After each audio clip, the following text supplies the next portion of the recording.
As tiener was hierdie vers een van die belangrikste in my lewe gewees. As jy deur water moet gaan, is ek by jou. As jy deur riviere moet gaan, sal dit jou nie wegspoel nie. As jy deur vuur moet gaan, sal dit jou nie brand nie. Dan gryp dit dat die Here nie sê, as jy deur water moet gaan, sal ek die water wegvat. As jy deur riviere gaan, sal ek die rivier opdroog. As jy deur vuur gaan, sal ek die vuur blus nie. Die Here sê nie, as daar moeilikheid in jou lewe is, sal ek die moeilikheid wegvat nie. Die Here sê, as daar moeilikheid in die lewe is, sal ek by jou wees. Deur die moeilikheid, in die moeilikheid, tydens die moeilikheid. Die moeilikheid wat kom, sal my nie geestelik doodmaak nie, sal my nie geestelik wegspoel en verbrand nie, want die Here is by my en ek is by die Here. My geloof kan staande bly in moeilikheid, al hou dit baie lank aan, want die Here is by my. Ek dink, baie keer as ons deur moeilikheid gaan, dan draai ons rug op die Here, en dan dink ons die Here het ons verlaat, en ons dink die Here is weg, en ons dink ons is op ons eie, maar dit is omdat ons ore toemaak vir die Here, en ons oë toemaak en hom nie raak sien nie. Vir een of ander rede dink ons, dat die Here is net by ons as dit goed gaan, en dat die Here wil hê, dit moet altyd met ons goed gaan. In plaas van om te onthou dat wat die Here wil hê, is dat dit met ons hart moet goed gaan.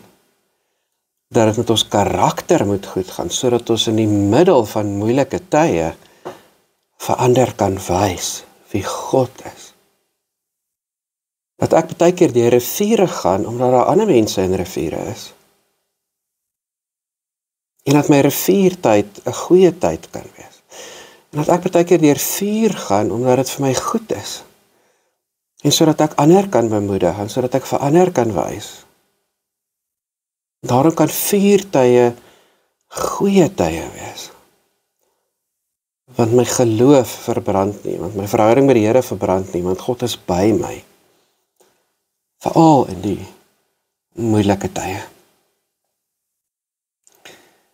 Gaan ek en jy vandag moeite doen om te onthou.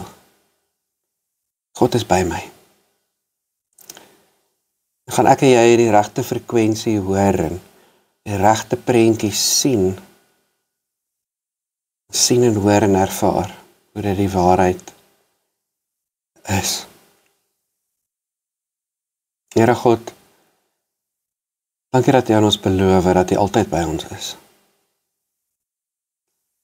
Het maak nie saak wat in ons lewe gebeur nie, U is by ons.